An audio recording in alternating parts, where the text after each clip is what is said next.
കണ്ണി ചേർക്കേണ്ട സാഹചര്യം ഒഴിവാക്കിയെന്നാണ് ശ്രീ വസന്ത്. ഞാനൊരു പക്ഷേ ഈ ചർച്ചയിൽ പ്രതീക്ഷിച്ചത് പ്രിന്റു കൂടുതൽ മറുപടി നൽകേണ്ടി വരും എന്നുള്ളതായിരുന്നു. പക്ഷെ അങ്ങനെയല്ല. സലീം മടവൂർ നേരിട്ട് താങ്കളിലേക്കാണ് ശരമെയ്യുന്നത്. അത് താങ്കൾ കേട്ട് കാണും. ഈ MLA-മാരെ അടക്കമൊക്കെ വിലയ്ക്ക് വാങ്ങുന്ന ഒരു സാഹചര്യമൊക്കെ BJPക്ക് ഉണ്ടല്ലോ. അത്തരമൊരു ഓപ്പറേഷൻ്റെയൊക്കെ ഭാഗമായിരിക്കാം എന്ന തരത്തിലും വിലയിരുത്തപ്പെടേണ്ടതുണ്ടോ എന്നൊക്കെയുള്ള സംശയം എനിക്കുണ്ടായിരുന്നു. അതിലേക്ക് വരാം. ഒരു പക്ഷേ സലീം മടവൂർ അടുത്ത ഘട്ടത്തിൽ അത്തരം സംശയങ്ങൾ കൂടി ഉന്നയിച്ചേക്കാം. എന്തായാലും ഈ തുടക്കത്തിൽ വിമർശനം കോൺഗ്രസിനാണ്. ഇതെല്ലാം കുളമാക്കിയത് കോൺഗ്രസ് ആണ് എന്നാണ് സലീം മടവൂർ പറയുന്നത്. അത് സലീം മടവൂർ മാത്രമല്ല പറയുന്നത്, JDU-വും വളരെ കൃത്യമായി പറയുന്നുണ്ട്. ഞാൻ നേരത്തെ സൂചിപ്പിച്ചു, ആ വാചകങ്ങൾ ഇനി ആവർത്തിക്കുന്നില്ല. ഇത് വേഗത്തിൽ തീരുമാനമെടുക്കണം, കൃത്യമായ ധാരണയോടെ മുന്നോട്ട് പോകണം എന്നൊക്കെ പലയാവർത്തിയായി നിതീഷ് കുമാർ പറയുന്നുണ്ട്. അവിടെയെല്ലാം മെല്ലപ്പോക്ക് സമീപനം സ്വീകരിക്കുന്നത് രാഹുൽ ഗാന്ധിയുടെ പെട്ടി തൂക്കുന്നവരാണ് എന്ന വിമർശനമാണ് ഉയരുന്നത്. അല്ല ശ്രീ അഭിലാഷ്, ശ്രീ സലീം മടവൂർ നിതീഷ് കുമാറിനെ ആരാധിക്കുന്ന, സ്നേഹിക്കുന്ന അദ്ദേഹത്തിന്റെ പാർട്ടിയുടെ നേതാവാണ്. അപ്പൊ അദ്ദേഹത്തിൽ നിന്ന് ഞാൻ ഇതിൽ കൂടുതൽ എന്റെ പാർട്ടിയുടെ നേതാവല്ല, ഞാൻ RJD-യുടെ പ്രതിനിധിയാണ്. അല്ല, അങ്ങയുടെ സംസാരം കേട്ടപ്പോ ഞാൻ ഓർത്തത് അങ്ങ് നിതീഷ് കുമാറാണ് ഭാഗമാണ്, അത്രേ ഉള്ളൂ. അതല്ല, ആ രീതിയിലാണ് സംസാരം. അദ്ദേഹം കേരളത്തിലെ നിതീഷ് കുമാറിനെ പോലെയാണ് സംസാരിക്കുന്നത്. അതായത് ഈ മുന്നണി സംവിധാനം എങ്ങനെ മുമ്പോട്ട് കൊണ്ടുപോകാം എന്നതിന് ഏറ്റവും കൂടുതൽ സാക്രിഫൈസ് ചെയ്തിരിക്കുന്ന പാർട്ടിയുടെ പേര് കോൺഗ്രസ് എന്നാണ്. കഴിഞ്ഞ തവണ ഞങ്ങൾ 400 സീറ്റിൽ മത്സരിച്ചെടുത്തത് ഈ തവണ ഇന്ത്യ സഖ്യത്തിൽ ഞങ്ങളുടെ നിലപാട് അറിയിച്ചിരിക്കുന്നത് 250 സീറ്റുകളിൽ മത്സരിക്കാൻ ഞങ്ങൾ തയ്യാറാണ് എന്നാണ്. 150 സീറ്റുകളാണ് സാക്രിഫൈസ് ചെയ്യുന്നത്.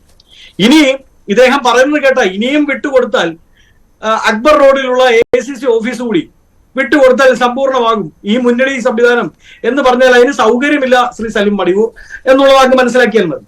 രണ്ട് കാര്യം, ഇന്ന് ആ ഒരു നിലപാടാണോ അത്തരത്തിൽ ഈ സീറ്റ് ചർച്ചയുമായി ബന്ധപ്പെട്ട് താങ്കൾ ഈ സൂചിപ്പിക്കുന്ന പോലെ ഇങ്ങനെ സൗകര്യമില്ല എന്ന് പറയുന്ന ഒരു രീതിയിലേക്കാണോ ഇപ്പോൾ പോകേണ്ടത്? ഡോക്ടർ സെബാസ്റ്റ്യൻ പോൾ തുടക്കത്തിൽ തന്നെ ഇത് പ്രതിപക്ഷത്തിന്റെ മാത്രമല്ല ഒരു രാജ്യത്തിന്റെ തന്നെ നിലപാടിന്റെ ആവശ്യമാണ് എന്നും അദ്ദേഹം UPA സർക്കാരിന് CPIM നൽകിയ പിന്തുണ എങ്ങനെയായിരുന്നു എന്നൊക്കെ കൂടി ഓർമ്മിപ്പിക്കുന്നുണ്ട്. അല്ല, അത് ഞാൻ അതാണ് പറയുന്നത്. ഇന്ത്യ മുന്നണിക്ക് സംഭവിച്ചു എന്ന് പറയുന്ന പ്രശ്നം അത് ഏതാണ്? ഇപ്പൊ 3 പാർട്ടികളുടെ വിഷയങ്ങളാണ്. ഒന്ന് ശ്രീ നിതീഷിന്റെ പാർട്ടി, 2 ആം ആദ്മി പാർട്ടി, 3 ഈ പറയുന്ന ബംഗാളിലെ മമതയുടെ പാർട്ടിയുമായി ബന്ധപ്പെട്ടുള്ള പ്രശ്നങ്ങൾ. അപ്പൊ അതുമായി ബന്ധപ്പെട്ട് 3ലും വ്യക്തതയുണ്ട്. ഒന്ന് നിതീഷ് കുമാറിന്റെ പാർട്ടിയുമായി ബന്ധപ്പെട്ട പ്രശ്നങ്ങൾ.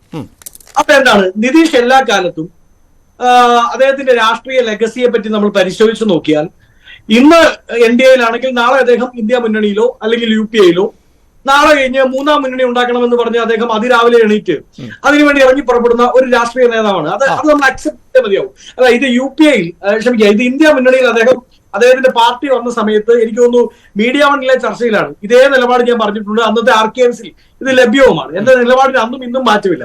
ശ്രീ നിതീഷ് കുമാർ അങ്ങനെ തന്നെയാണ് എല്ലാ കാലഘട്ടങ്ങളിലും മുമ്പോട്ട് പോയിട്ടുള്ളത്. അദ്ദേഹത്തിന്റെ പ്രധാന ലക്ഷ്യം, അദ്ദേഹം നോക്കുമ്പോ ഗുജറാത്ത് മുഖ്യമന്ത്രിയായിരുന്ന ശ്രീ നരേന്ദ്രമോദി ഇന്ത്യൻ പ്രധാനമന്ത്രിയായി. അപ്പോ ബീഹാർ മുഖ്യമന്ത്രിയായിരുന്ന ഇത്രമാത്രം ജനപിന്തുണയുള്ള എനിക്ക് എന്തുകൊണ്ട് ഇന്ത്യൻ പ്രധാനമന്ത്രി ആയിക്കൂടാ എന്ന് അദ്ദേഹം ചിന്തിച്ചിട്ടുണ്ട്. അതിൽ അദ്ദേഹത്തെ തെറ്റ് പറയാനും പറ്റില്ല. സ്വാഭാവികമായും അദ്ദേഹത്തിന്റെ ലക്ഷ്യം ഇന്ത്യ മുന്നണിയുടെ ചെയർമാൻഷിപ്പ് ആയിരുന്നു. പക്ഷേ ഇപ്പോ ശ്രീ സലീം പറഞ്ഞതുപോലെ അത് കോൺഗ്രസ് അല്ല താമസിപ്പിച്ചത്. പെട്ടെന്ന് ഒരു ദിവസം ഇന്ത്യ മുന്നണിയിൽ നോഹയുടെ പട്ടകം പോലെയുള്ള വിവിധ കക്ഷികൾ, ആ കക്ഷികളെ ഒരുമിച്ച് ചേർത്ത് കൊണ്ടുപോകാനുള്ള ഉത്തരവാദിത്തം ഏറ്റെടുത്ത് കോൺഗ്രസ് നിൽക്കുമ്പോൾ പെട്ടെന്നൊരു ദിവസം നിതീഷ് കുമാറിനെ ഇന്ത്യ മുന്നണിയുടെ ചെയർമാൻഷിപ്പിലേക്ക് കൊണ്ടുവന്നാൽ മമത അടക്കമുള്ളവർ അപ്പോഴേ വെടിപൊട്ടിക്കുമായിരുന്നു. ആം ആദ്മി പാർട്ടി അന്ന് തന്നെ ഇറങ്ങി പോകുമായിരുന്നു. അങ്ങനെ പല പ്രശ്നങ്ങളും അതിലുണ്ടായിരുന്നു. അതിലൊരു നടത്തിയ ശേഷം, അതിലൊരു ടോക്ക് നടത്തിയ ശേഷം, ഒരു കോൺവെർസേഷൻ നടത്തിയ ശേഷം അത് പ്രഖ്യാപിക്കുക എന്നുള്ളത് തന്നെയായിരുന്നു ശരിയായ രാഷ്ട്രീയ നയതന്ത്രത.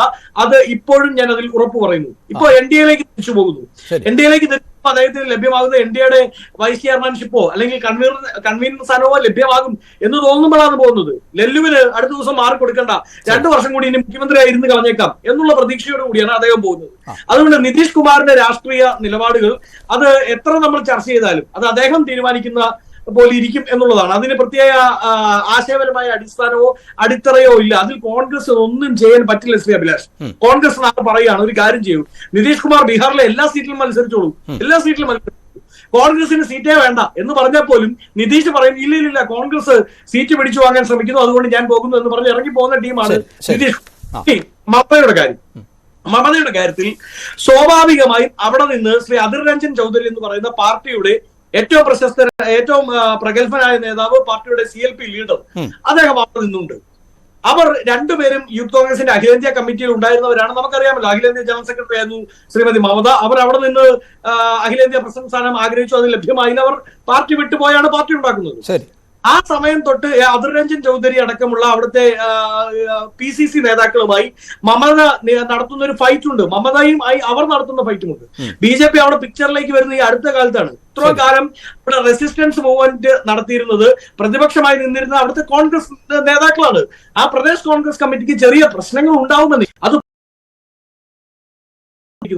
കഴിഞ്ഞ പറഞ്ഞ ഒരു എന്താണ് അവർ പറഞ്ഞത്, ജോഡോ യാത്രയിലേക്ക് ക്ഷണിച്ചില്ല. ജോഡോ യാത്രയിലേക്ക് ശ്രീ രാഹുൽ ഗാന്ധിയും ACC പ്രസിഡന്റ് ഖാർഗെജിയും വളരെ കൃത്യമായി ലെറ്റർ മുഖേന അവരെ ക്ഷണിച്ചതാണ്.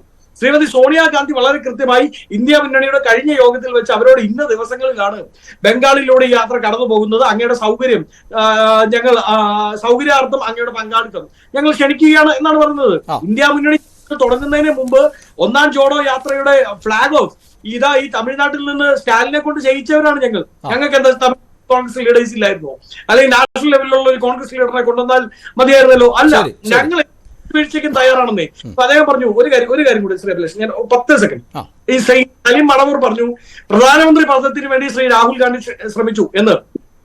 ശ്രീ സലീം മടവൂർ അങ്ങയുടെ പാർട്ടിയുടെ ഏതെങ്കിലും നേതാവ് ഇന്ത്യ മുന്നണി യോഗത്തിൽ പങ്കെടുത്തിട്ടുണ്ടെങ്കിൽ അദ്ദേഹത്തോട് ചോദിക്കണം. രണ്ടാമത്തെ ഇന്ത്യ മുന്നണി യോഗത്തിൽ വളരെ കൃത്യമായി കോൺഗ്രസ് വളരെ കൃത്യമായ നിലപാട് പറഞ്ഞിട്ടുണ്ട്.